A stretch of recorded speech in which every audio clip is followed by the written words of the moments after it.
अगर मैं स्टार्ट करूं UI UX designing right now in 2024, सो मैं इन 5 स्टेप्स को प्रॉपर फॉलो करूंगा जो कि मुझे कभी किसी ने नहीं थे बताया जब मैंने UI UX डिज़ाइनिंग फील्ड को चूज़ किया था। I wish I knew these steps before. जो मेरे 4 साल का जो सफ़र है वो माइट बी पॉसिबल 2 ईयर्स में कंप्लीट हो जाता। अगर आपने माइंड बना लिया है कि आपको UI UX डिज़ाइनर बनना है और आपको प्रॉपर रोड मैप चाहिए कि आपको कौन कौन से पॉइंट्स को माइंड में रखना है जब आपने इस जर्नी को स्टार्ट करना है। आई नो आपके माइंड में बहुत सारे क्वेश्चंस होंगे, लाइक कहाँ से फ्री ऑफ कॉस्ट कोर्सेज करें, कहाँ से इसके टूल सीखें, कहाँ से फ्री ऑफ कॉस्ट अपना पोर्टफोलियो बिल्ड करें और कहाँ पर अप्लाई करना है ताकि आप जो जॉब है वो विन कर सकें। आई नो आपके माइंड में और भी बहुत सारे क्वेश्चंस हैं, सो इसमें से पॉइंट नंबर 4 को मिस मत करना, वो बहुत ज़्यादा इंपॉर्टेंट पॉइंट है। So without wasting any time तो सीधा चलते हैं वीडियो पे। सबसे पहले हमारे माइंड में ये क्वेश्चन आता है कि व्हाई दिस फील्ड। तो इसका बहुत ज़्यादा अच्छा आंसर है जो कि मैंने अपने एक्सपीरियंस से सीखा है कि अब ग्राफिक डिज़ाइनर्स की मार्केट में डिमांड उतनी नहीं रही जितनी कि UI UX डिज़ाइनर्स की है। बिकॉज UI UX डिज़ाइनर की demand day by day increase हो रही है और क्लाइंट्स को अब सोशल मीडिया पोस्ट डिज़ाइन नहीं करवानी है, जिसकी वजह से उनको ग्राफिक डिज़ाइनर रिक्वायर्ड हैं। बिकॉज अब सोशल मीडिया पे बहुत ज़्यादा कंटेंट है। इसके अलावा AI ने इतनी ज़्यादा धूम मचाई है कि आपको पोस्टिंग की टेंशन ही नहीं है। और ग्राफिक डिज़ाइनर इंडिपेंडेंटली वर्किंग करते हैं, they don't be interact with developers. So graphic designer को साइड पे करके हम लोग UI UX डिज़ाइनर्स के ऊपर बात करते हैं। बिकॉज UI UX डिज़ाइनर की डिमांड बहुत ज़्यादा है मार्केट में, क्योंकि वो डायरेक्ट इंटरेक्ट करते हैं डेवलपर्स के साथ और डेवलपर्स को जो भी चीज़ की रिक्वायरमेंट होती है, लाइक कौन सा पेज कहाँ पर नेविगेट होगा और किस पेज के ऊपर किस टाइप की एनिमेशन आएगी, so each and everything UI UX designer proper guide करता है डेवलपर्स को। Because developer have only knowledge about coding and UI UX designer have a great knowledge about website and mobile application design trend. Because दोनों के combination से ही client का काम होता है और ज़्यादातर कंपनीज़ को UI UX डिज़ाइनर इसीलिए ही रिक्वायर्ड होते हैं क्योंकि उनका इंटरेक्शन बहुत ज़्यादा होता है डेवलपर्स के साथ। UI UX डिज़ाइनिंग में क्या डिफरेंस है और इनकी क्या रिस्पॉन्सिबिलिटीज़ होती हैं वो मैंने ऑलरेडी इस वीडियो में यहाँ पर आई बटन आ रहा होगा, इसमें बता दिया है, आप जाकर वो वीडियो चेक कर सकते हैं। अदरवाइज मैंने डिस्क्रिप्शन में ऑलरेडी लिंक दे दिया है, अब वहाँ पर भी विजिट कर सकते हैं। एंड वन मोर थिंग जो कि मैं आपको ये बता दूँ कि UI UX डिज़ाइनर्स की सैलरीज भी बहुत अच्छी होती हैं रादर देन आपके ग्राफिक डिज़ाइनर्स की। जितनी आपके ग्राफिक डिज़ाइनर की सैलरी होती है उससे डबल या फिर triple salary UI UX designer की होती है। फॉर एग्जांपल अगर ग्राफिक डिज़ाइनर की सैलरी है 80, 90 या फिर 100 के, तो इससे डबल या फिर ट्रिपल UI UX डिज़ाइनर की सैलरी है right now in 2024। It totally depends on your experience. अगर आपको आपका वाई क्लियर हो गया है तो आपको सबसे पहले UI UX डिज़ाइनिंग के बेसिक क्लियर करने होंगे। मीन्स UI के लिए आपको ओनली 5 पॉइंट्स को प्रॉपर क्लियर करना होगा, then you can become a successful UI designer. Number 1, design theory. आपको सबसे पहले डिज़ाइन थ्योरी को समझना होगा क्योंकि डिज़ाइन थ्योरी में बहुत सारे पॉइंट हैं और वो सब के सब पॉइंट बहुत ज़्यादा डिटेल्ड हैं। कुछ ऐसे पॉइंट्स हैं जो आपको एक्सपीरियंस के साथ आएंगे और कुछ ऐसे पॉइंट्स हैं जो कि आपको अभी से ही लर्निंग स्टार्ट करनी होगी। जैसे कि हायरार्की क्या होती है, बैलेंस क्या होता है, कंट्रास्ट एंड अलाइनमेंट क्या होती है वेबसाइट डिजाइनिंग में। Number 2, colour theory. Colour theory बहुत ज्यादा इंपॉर्टेंट पॉइंट है क्योंकि आपको वो वाले कलर्स चूज करने हैं जो कि आपकी कंपनी सर्विसेज प्रोवाइड कर रही है और इसकी सिलेक्शन ऐसे होती है कि जो आपका कलर है जो आपने चूज किया है वो ह्यूमन इमोशंस के साथ कैसे इंटरेक्ट करेगा, कैसे उसका इफेक्ट होगा लोगों पे। इसके अलावा कलर पैलेट क्या है और आप कॉम्बिनेशन कैसे बनाते हो। इसके अलावा सेकेंडरी प्राइमरी कलर्स कौन कौन से होते हैं और उनका क्या यूजेज है जो कि बहुत ज़्यादा अट्रैक्टिव और एक्सेसिबल हो। Number 3, typography. आपको एक्सप्लोर करना है डिफरेंट टाइपोग्राफी की टाइप फेसिस को। इसके अलावा आपको एक्सप्लोर करना है फॉन्ट्स की पेयरिंग एंड टाइपोग्राफी के प्रिंसिपल्स को और आपको अंडरस्टैंड करना है कि कैसे टाइपोग्राफी इंपैक्ट करती है रीडेबिलिटी, हायरार्की और यूजर एक्सपीरियंस पे। Number 4, layout design. टाइपोग्राफी के बाद आपको स्टडी करनी है about grid system, spacing and composition पे। Layout design system actually make sure करता है कि आपकी जो इन्फॉर्मेशन है वो प्रॉपर अलाइन है logically and aesthetically website design में। Number 5, responsive design. आपको अंडरस्टैंडिंग होनी चाहिए about the principle of designing कि कैसे आपकी वेबसाइट जो है मोबाइल एप्लीकेशन के ऊपर शो होगी और देन उसकी फंक्शनैलिटी कैसे परफॉर्म होगी। And you should know about the size of website, mobile and template. और अपने डिज़ाइन को रिस्पॉन्सिव बनाने के लिए आपको फिग्मा में डिज़ाइन के कंपोनेंट्स का भी आइडिया होना चाहिए। ये एक्चुअली आपके काम को थोड़ा सा फास्ट कर देगा। मैं अभी एक प्रॉपर सीरीज बनाऊंगा अबाउट UI UX डिज़ाइनिंग पे, जिसमें मैं आपको बिगिनिंग से एडवांस लेवल की ईच एंड एवरीथिंग सिखा दूंगा। So if you want my series as soon as possible, so comment में फायर इमोजी के साथ आप डन लिखकर शेयर कर दें, सो आई कैन अंडरस्टैंड कि कितने ज़्यादा लोग इंटरेस्टेड हैं इस सीरीज़ में। UX mean user experience designer, और UX डिज़ाइनर जो है वो प्रॉपर फोकस करता है वेबसाइट और मोबाइल एप्लीकेशन की फंक्शनैलिटी पे, क्या उसकी फंक्शनैलिटी प्रॉपर परफॉर्म हो रही है कि नहीं, जो कि UI डिज़ाइनर ने डिज़ाइन की है। मीन्स UX के लिए भी आपको 5 स्टेप्स को प्रॉपर क्लियर करना होगा। Number 1, user psychology. UX actually user की साइकी को समझता है कि कैसे जो है ह्यूमन बिहेवियर वर्किंग करता है, ह्यूमन की मोटिवेशन एंड डेडिकेशन कैसी है डिसीजन मेकिंग में, और अंडरस्टैंड करता है कि कैसे ह्यूमन प्रोसेस इंटरेक्ट करता है डिजिटल इंटरफेसिस से। फॉर एग्जांपल, अगर हम लोग इंस्टाग्राम यूज़ करते हैं तो उसके साथ हमारा कैसा एक्सपीरियंस है, अगर हम लोग फेसबुक यूज़ करते हैं तो उसके साथ हमारा कैसा एक्सपीरियंस है। इस सारे प्रोसेस को गो थ्रू करता है UX designer. Number 2, user research, और वो यूज़र की साइकी को समझता है और अंडरस्टैंड करता है उनके पेन पॉइंट्स कि किन चीज़ों में ह्यूमन इंटरेस्टेड हैं, किन चीज़ों में ह्यूमन इंटरेस्टेड नहीं हैं। उनके पेन पॉइंट्स को समझ के उनको रिजॉल्व करता है। Number 3, information architecture. User research के बाद वो जो इंटरफेस डिज़ाइन होता है वेबसाइट या मोबाइल एप्लीकेशन का, जो कि वेबसाइट डिज़ाइनर ने डिज़ाइन किया है, मीन्स UI डिज़ाइनर ने डिज़ाइन किया है, उसको प्रॉपर गो थ्रू करता है कि कैसे इंफॉर्मेशन ऑर्गेनाइज्ड है इंटरफेस में। और वो एक प्रॉपर नेविगेशन सिस्टम और हायरार्की क्रिएट करता है कि यूज़र को जो चीज़ रिक्वायर्ड है वो डायरेक्ट उस पेज पे ही नेविगेट हो। अगर वो इंटरेस्टेड है तो वो अनदर पेजेस को भी एक्सप्लोर कर सकता है, अदरवाइज वो उस पेज के ऊपर प्रॉपर नेविगेट हो, अपनी सर्विसेज परचेज करे और लॉग आउट कर दे। फॉर एग्जाम्पल, अगर आपने कोई भी चीज़ परचेज करनी है ऑनलाइन तो आप डायरेक्ट उसी चीज़ के ऊपर ही नेविगेट किए जाते हो जो कि आपको रिक्वायर्ड है, रादर देन कि आपको होल वेबसाइट के ऊपर नेविगेट किया जाए और आप फिर उसको सर्च करो और फिर प्रोडक्ट को फाइंड करो एंड देन ऑर्डर करो।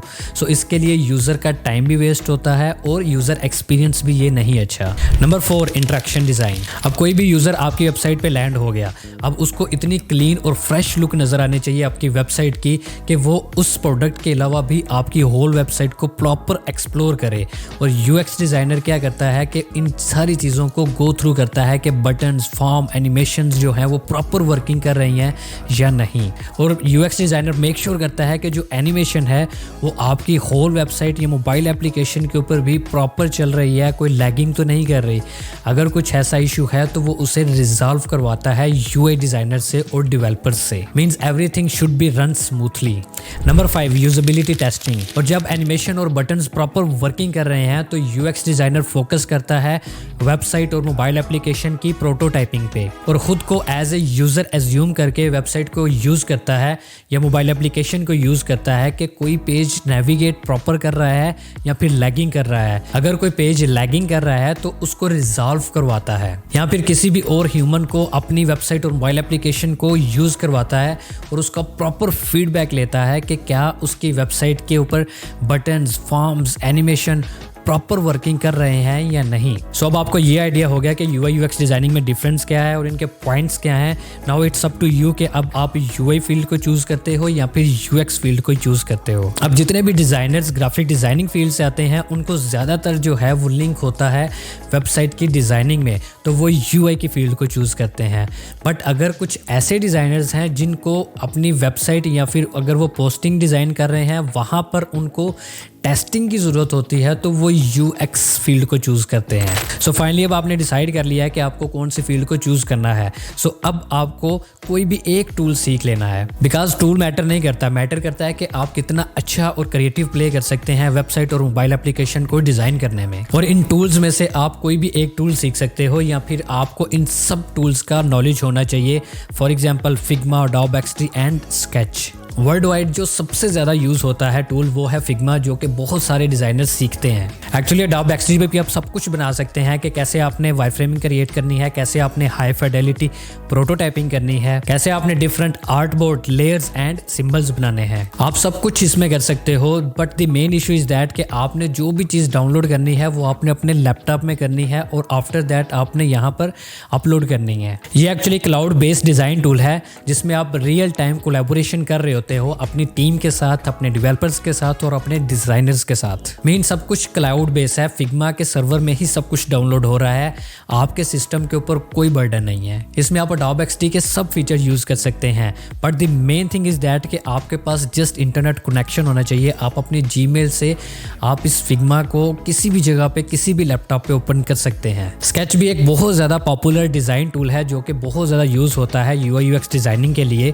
But this is specially design for Mac user. ये भी बहुत ज़्यादा यूज़ होता है just because of its simplicity, flexibility and extensive plugin ecosystem. Means इसमें कोई स्पेशल नहीं है कि आप इसे ही यूज़ करो। आई वुड रिकमेंड कि आप फिग्मा यूज़ कर लो, बिकॉज आपके पास अगर मैक है या फिर विंडोज़ है, आप किसी के ऊपर भी यूज़ कर सकते हो। अब जब आपने इनमें से कोई भी एक टूल सीख लिया, फॉर एग्जाम्पल आपने फिग्मा सीख लिया, अब आपने प्रोटोटाइपिंग के लिए कोई एक टूल सीखना है, लाइक इनविजन, मार्वल और प्रिंसिपल। ये टूल्स एक्चुअली आपको अलाउ करते हैं कि आप इनके ऊपर एनिमेशन, ट्रांजिशन या फिर यूजर फ्लो के साथ प्रोटोटाइपिंग करें। और ये टूल्स आपको प्रॉपर वेबसाइट को नेविगेट करके दिखाते हैं कि आफ्टर डेवलपमेंट आपकी वेबसाइट की लुक एंड फील कैसी होगी। जब इतना कुछ सीख ही लिया है तो कोडिंग में भी अपने थोड़े से हाथ साफ कर लें ताकि आप एक फुल स्टैक डिजाइनर बन सकें। इसमें आपको बहुत ज्यादा कोडिंग नहीं करनी होती, जस्ट आपको बेसिक्स पता होना चाहिए HTML, CSS एंड जावास्क्रिप्ट के। एक्चुअली इससे आपकी मार्केट में वैल्यू और ज्यादा बढ़ती है कि जब आपका इंटरेक्शन होता है डेवलपर्स के साथ तो आपका कम्युनिकेशन गैप काफी स्ट्रांग हो जाता है। अगर मैं खुद को जूम करूं तो नाउ मुझे क्लियर है कि मैंने कौन सी फील्ड को चूज करना है। मैंने एक टूल भी सीख लिया है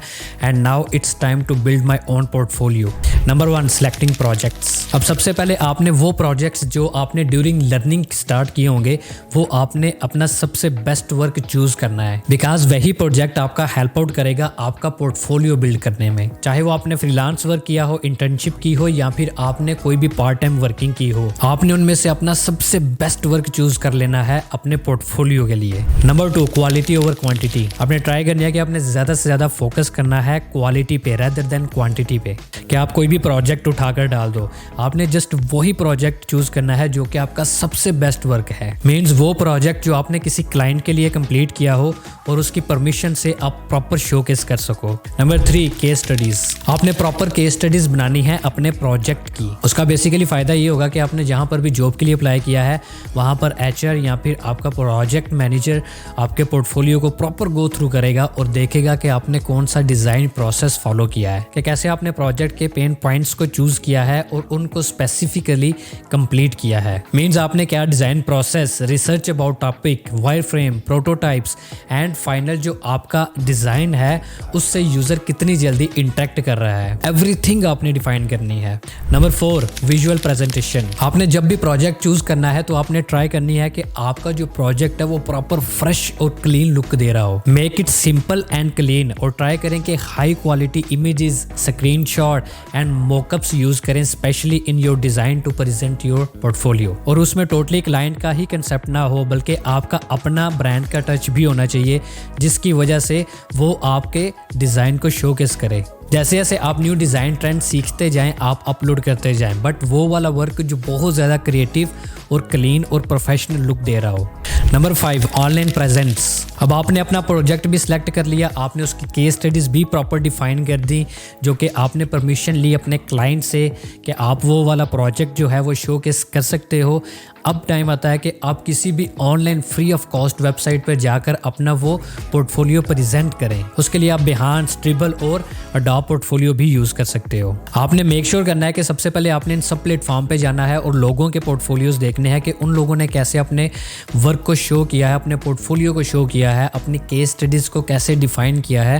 देन आपने अपनी केस स्टडीज़ बनाकर यहाँ पर अपलोड करनी है। सो जब भी आपने जॉब पे अप्लाई करना है, आपने वो साथ अपने पोर्टफोलियो का प्रॉपर लिंक भी अटैच करना है, जिससे वो आपका पोर्टफोलियो देखकर HR या प्रोजेक्ट मैनेजर आपको 99.99% जॉब दे देंगे। आफ्टर पोर्टफोलियो आपने सिंपली मार्केट से एक्सपीरियंस लेना है कि वर्किंग कैसे हो रही है मार्केट में। मींस लोग कैसे डिजाइन ट्रेंड को फॉलो कर रहे हैं और वो कैसे अपनी एक्सपर्टीज को प्रेजेंट कर रहे हैं, शो कर रहे हैं ताकि वो मार्केट में कंपटीशन में आ सकें। कैसे लोग प्रोफेशनली वर्किंग कर रहे हैं एंड इट्स वेरी नेसेसरी कि आप लोगों के साथ अटैच हों प्रोफेशनल इन्वायरमेंट में, चाहे आप उसके लिए इंटर्नशिप, जॉब या फिर फ्रीलांस वर्क लें। बट इनमें ये 4 पॉइंट बहुत ज़्यादा ज़रूरी हैं, इनको आपने माइंड में रखना है। Number 1, practical application of skills. Practical experience आपको अलाउ करेगा कि आप थ्योरेटिकल नॉलेज को एक्वायर करें। अपार्ट फ्रॉम दैट आप इसमें ये अंडरस्टैंड करोगे कि कैसे आप कम्प्लेक्स डिज़ाइन को फेस कर सकते हो, कैसे आप प्रोजेक्ट की रिक्वायरमेंट्स को अंडरस्टैंड करते हो और क्लाइंट और स्टेक होल्डर की आप कैसे सेटिस्फैक्शन को माइंड में रख के आप वर्किंग करते हो। Number 2, develop problem solving skills. जब आप एक्चुअल प्रोजेक्ट पे वर्किंग करोगे तो आपको काफी सारी प्रॉब्लम्स आएंगी जिनको आप सॉर्ट आउट करोगे। इससे क्या होगा, इससे आपकी प्रॉब्लम सॉल्विंग जो स्किल्स हैं वो इंप्रूव होंगी। जितने ज्यादा प्रोजेक्ट्स पे वर्किंग करोगे उतनी ज्यादा आपकी प्रॉब्लम सॉल्विंग स्किल जो है वो इंप्रूव होती जाएंगी डे बाय डे, कि कैसे आपने यूजर की नीड को एड्रेस करना है, कैसे आपने उसको इंप्रूव करना है और कैसे आपने इफेक्टिव डिजाइन सोल्यूशन जो है वो क्रिएट करना है। Number 4, understanding collaboration. Professional environment में आपकी कोलैबोरेशन हो रही होगी सीनियर डिजाइनर से, प्रोजेक्ट मैनेजर से, डेवलपर से एंड स्टेक होल्डर्स से। ये एक्सपीरियंस आपको सिखाएंगे कि आपने कैसे इफेक्टिव कम्युनिकेशन करनी है, निगोशिएट, कंप्रोमाइज कैसे करने हैं और टीम के साथ आपने मिलकर कैसे अपने उस गोल को अचीव करना है। Number 5, feedback and iteration. ये बहुत ज़्यादा इंपॉर्टेंट पॉइंट है कि जैसे ही आप किसी भी प्रोजेक्ट के ऊपर वर्किंग करेंगे तो आपको उसके ऊपर प्रॉपर फीडबैक मिलेंगे आपके क्लाइंट, यूजर या फिर आपके सीनियर्स से। और अगर वो नेगेटिव फीडबैक होते हैं तो उसको आप सीखोगे और लर्निंग करोगे और नेक्स्ट प्रोजेक्ट में उनको इंप्रूव करोगे एंड देन डिलीवर करोगे। I hope you like my video and I wish you very best of luck with your UI UX designing journey. अल्लाह हाफिज़।